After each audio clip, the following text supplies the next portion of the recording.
आज आपण बघणार आहोत जन्माष्टमी स्पेशल गोविंदाचे लाडू। गोविंदाचे लाडू या लाडूसाठी मी इथे 1 थेंबही तुपाचा वापर न करता अगदी खमंग असे 1 ते 1.5 महिने टिकणारे तुपाचा जराही वापर न करता अगदी खुसखुशीत आणि खमंग असे गोविंदाचे लाडू तयार केले आहेत। तर इथे बघू शकता मी व्हिडिओत दाखवल्याप्रमाणे लाडू आपले अगदी मऊसूत झाले आहेत, अगदी छान खुसखुशीत देखील झाले आहेत। तोंडामध्ये टाकताच विरघळणारे लाडू इथे तयार करून घेतले आहेत। हे लाडू दाताला अजिबात चिकट किंवा कडक देखील लागत नाही, अगदी मऊसूद असे लाडू तयार झाले आहेत। तर इथे कोणताच पाक न करता 1 थेंबही तुपाचा वापर न करता जन्माष्टमी स्पेशल गोविंदाचे लाडू तयार करून घेणार आहोत। चला तर मग रेसिपीला सुरुवात करूया। तर व्हिडिओ कुठेही स्किप न करता शेवटपर्यंत नक्की बघा। चॅनलवर नवीन असाल तर चॅनलला नक्की सबस्क्राईब करा।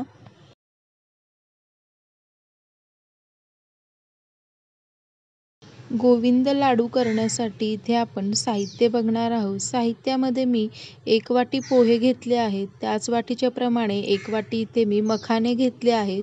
मखाणे हे आपला कृष्णदेवाला प्रसाद म्हणून किंवा भोग म्हणून सर्वात पहिल्यांदा पोहे आणि मखाण्याचा इथे नैवेद्य दाखवला जातो। तर इथे मी शेंगदाणे देखील 1 वाटीभर घेतले आहे आणि 1 वाटी गूळ घेतले आहेत। तर इथे 2 चमचे पांढरी तीळ घेतले आहेत आणि त्याचप्रमाणे इथे मी 1 चमचा खसखस देखील घेतले आहेत। तर इथे मी काही थोडेसे ड्रायफ्रूट्स देखील घेतले आहे। ड्रायफ्रूट्समध्ये मी काजू बदाम घेतले आहे। काजू बदाम 10 घेतले आहे आणि काजू देखील 10च घेतले आहेत। 5 ते 6 हिरवी इलायची घेतली आहे। 2 नारळाचे छोटे तुकडे घेतले आहेत। इथे मी सुखे नारळ घेतले आहे। सुखे नारळ आपल्याला चाकूने आधी कट करून घ्यायचे, हवं तर तुम्ही खिसणीने देखील खिसून घेऊ शकता, पण इथे मी चाकूने आपले नारळ सर्व चिरून घेत आहे।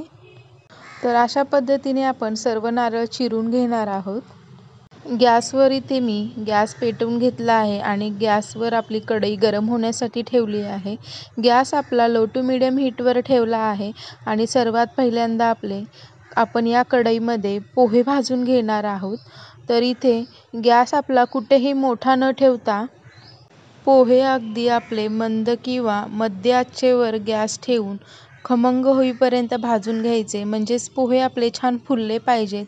तर इथे व्हिडिओत बघू शकता तुम्ही 5 ते 6 मिनिटांनंतर इथे आपले पोहे छान फुलल्यासारखे दिसत आहेत आणि अगदी कुरकुरीत देखील झाले आहेत। तर इथे मी हाताने देखील तुम्हाला पोहे दाखवत आहे। तर पोहे आपले इथे छान भाजून तयार झाले आहेत। तर मी एका भांड्यामध्ये काढून घेतलं आहे।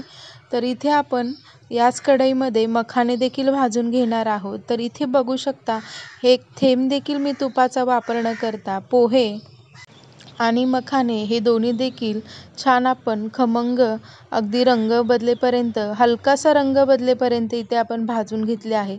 त्यामध्ये कुरकुरीतपणा यायला पाहिजे इथपर्यंत आपल्याला छान असे मखाणे भाजून घ्यायचे आहे।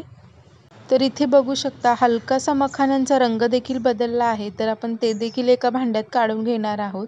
गॅस आपला लो टू मीडियम हीटवरच ठेवला आहे आणि यामध्ये आपण शेंगदाणे घालून छान आपले त्याची साल फुलूपर्यंत छान असे भाजून घ्यायचे आहे। तर इथे बघू शकता थोडेसे शेंगदाण्याच्या सालीला क्रॅक्स आले आहेत। तर इथे मी उलटणाचा वापर न करता 1 सुती मऊ कापडाचा वापर केला आहे। मऊ सुतीच्या कापडाने आपले हे शेंगा भाजण्यात लवकर मदत होते आणि मंद आचेवर आपल्याला सुरुवातीला शेंगदाणे भाजून घ्यायचे आहेत। शेंगदाणे थोडेसे फुलले की थोडंसं मीडियम गॅस करायचा आहे आणि कापडाच्या साहाय्याने शेंगा आपल्या भाजून घ्यायच्या आहेत। तर इथे बघू शकता व्हिडिओत दाखवल्याप्रमाणे अशा पद्धतीने जर तुम्ही शेंगा भाजल्यात तर शेंगा आपल्या लवकर भाजतात आणि त्याची टरफलं देखील सहज निघतात। तर इथे बघू शकता शेंगदाणे आपले छान भाजले आहेत आणि त्याची टरफलं देखील पटकन अशी निघत आहेत। तर शेंगदाणे देखील मी एका भांड्यामध्ये काढून घेतले आहे आणि याच कढईमध्ये गॅस आपला लो टू मीडियम हीटवर ठेवून काजू बदाम आणि त्यासोबत मी इलायचीचे दाणे देखील घालून घेतले आहे। काजू बदाम इलायचीचे दाणे फुलूपर्यंत ते देखील छान भाजून घ्यायचे आहेत। तर इथे बघू शकता ते देखील छान फुलूपर्यंत भाजून घेतले आहे आणि एका भांड्यात काढून घेतले आहेत। पुन्हा एकदा याच कढईमध्ये इथे गॅस पुन्हा आपण लो टू मीडियम हीटवरच ठेवला आहे आणि आपण चिरून घेतलेले खोबऱ्याचे तुकडे देखील आपण छान परतवून घेणार आहोत. खोबरे आपले हलकेसे ब्राऊन रंगाला येऊपर्यंत परतवून घ्यायचे आहेत आणि एका भांड्यात काढून घेणार आहोत. याच कढईमध्ये आपण आता तीळ देखील भाजून घेणार आहोत. गॅसची फ्लेम आता पूर्ण लो अशी ठेवली आहे. तीळ आहे ते पटकन अगदी करपले जातील, त्यामुळे इथे मी गॅसची फ्लेम लो ठेवून तीळ अगदी थोडेसे तडतडल्यानंतर त्यामध्ये आपण खसखस घालून तीळ आणि खसखस छान खमंग फुलेपर्यंत भाजून घेणार आहोत. ते देखील आपण एका ताटामध्ये काढून घेणार आहोत. तर इथे बघू शकता आपण सर्व भाजून घेतलेले इन्ग्रेडियंट्स इथे खूप सुंदर असे भाजून तयार झाले आहेत. तर हे थंड होण्यासाठी देखील ठेवले होते साधारण 5 ते 6 मिनिटासाठी. सर्व इन्ग्रेडियंट छान असे थंड झाले आहेत. तर इथे मिक्सरचं भांडं घेतलं आहे. मिक्सरच्या भांड्यामध्ये मखाणे आणि पोहे दोन्ही एकत्र करून असे घ्यायचे आहेत. तर मखाणे आणि पोहे आपण मिक्सरच्या भांड्याला एकत्रितपणे लावणार आहोत. त्यासोबत हिरवी इलायची देखील आपण त्याची बारीक अशी पूड तयार करून घेणार आहोत. तर इथे बघू शकता अगदी बारीक अशी पूड आणि पावडरसारखी तयार झाली आहे मखाणे, इलायची आणि पोहे. तर इथे बघू शकता तुम्ही. तर आपण याच मिक्सरच्या भांड्यामध्ये शेंगदाणे देखील घालून घेणार आहोत. इथे शेंगदाणे मी टरफल न सोलताच असे शेंगदाणे घेतले आहेत. जर तुम्हाला टरफल सोलून जर शेंगदाणे हवे असतील तर तुम्ही तसे देखील शेंगदाणे घालू शकता. तर इथे मी टरफलासकट आपलं शेंगदाणे, काजू, बदाम आणि तीळ, खसखस हे छान आपलं मिक्सरमध्ये छान बारीक पूड होईल इथपर्यंत आपल्याला छान याला दळून घ्यायचं आहे. तर इथे बघू शकता अगदी बारीक अशी पूड तयार झाली. शेंगदाणे, काजू, बदाम आणि तीळ, खसखस अगदी त्यांची एकजीव अशी पावडर इथे तयार झाली आहे. आता आपण याच मिक्सरच्या भांड्यामध्ये खोबरे देखील घालून घेणार आहोत. इथे मी खोबरे थोडेसेच घेतले आहेत. जर 2 महिने लाडू टिकवायचे असतील तर खोबऱ्याचं प्रमाण हे कमी करायला हवं, म्हणून इथे मी खोबरं थोडंसं कमीच वापरलं आहे. तर इथे खोबऱ्याची देखील आपण पावडर तयार करून घेतली आहे आणि ही सर्व पावडर एकजीव करून हाताने छान अशी एकत्र मिक्स करून घ्यायची आहे. तर इथे बघू शकता अशा पद्धतीने आपल्याला सर्व पावडर एक छान एकत्रित करून घेतली आहेत. तर इथे बघू शकता तुम्ही या तयार करून घेतलेल्या सर्व पावडरमध्ये आपण गूळ घालून घेणार आहोत. गुळाचे इथे एखादे खडे मोठे राहिल्यामुळे सुरुवातीला आधी आपण या सर्व पावडरमध्ये गूळ छान एकजीव करून घ्यायचा आहे. तर इथे बघू शकता अशा पद्धतीने आपण गूळ हाताने मिक्स करून गूळ आपला छान एकजीव करून घ्यायचा आहे.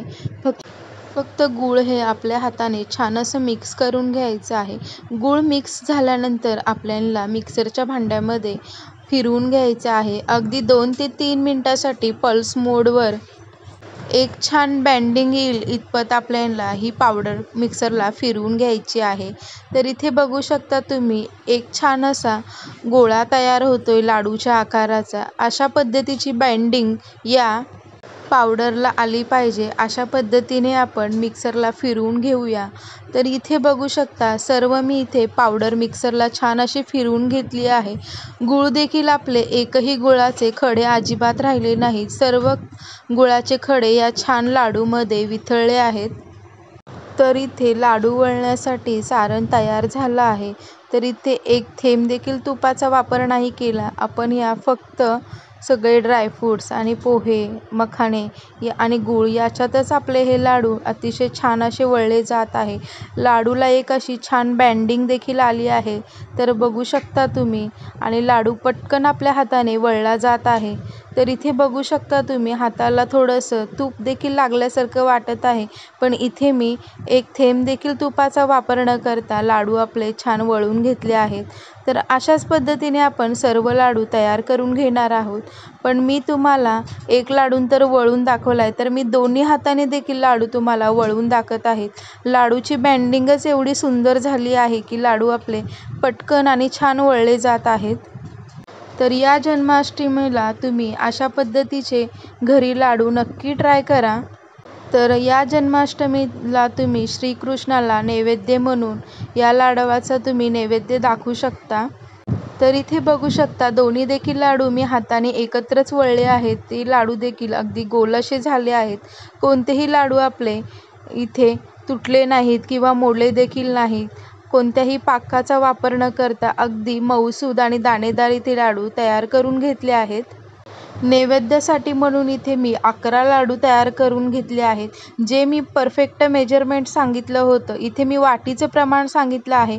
तुम्ही कपाचं देखील प्रमाण करून घेऊ शकता आणि एकदम परफेक्ट इथे आपले लाडू तयार झाले आहेत. तर लाडू मोठे न करता आधी इथे मी मध्यम आकाराचे लाडू तयार करून घेतले आहेत. लाडू चवीला अतिशय सुंदर असे झाले आहेत. लाडवाच्या गोडाचं जे प्रमाण आहे ते अगदी योग्य असं मी सांगितले आहे गुळाचं. आणि लाडू हे अजिबात अगदीच गोड असे झाले नाहीत किंवा अगदीच कमी गोड देखील झाले नाहीत. लाडू हे चवीला अतिशय उत्तम, उत्कृष्ट, तोंडामध्ये टाकताच विरघळणारे खमंग असे लाडू झाले आहेत. इथे व्हिडिओत दाखवल्याप्रमाणे एक लाडू मी तुम्हाला मोडून देखील दाखवला आहे. तर लाडू आपला पटकन तुटला जात आहे आणि तो लगेचच जोडला देखील जात आहे. इतका मऊसूद आणि दाणेदार लाडू इथे आपला तयार झाला आहे. दुसरा देखील लाडू मी तुम्हाला तोडून दाखवते. तो देखील अगदी पटकन असा तुटला जात आहे.